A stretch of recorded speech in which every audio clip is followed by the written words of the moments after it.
Welcome back to another episode. Today we're diving into a word that really captures the spirit of bouncing back from tough times. Ryan, what's our word? It's resilient. I've been hearing this word everywhere lately, in the news, in business talks, even in conversations about mental health.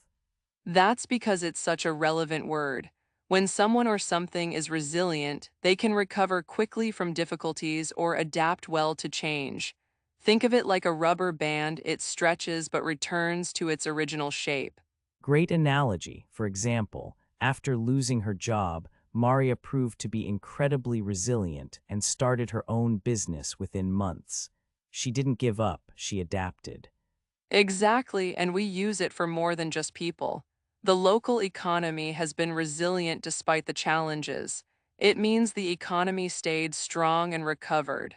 Here's another one. Children are often more resilient than we think.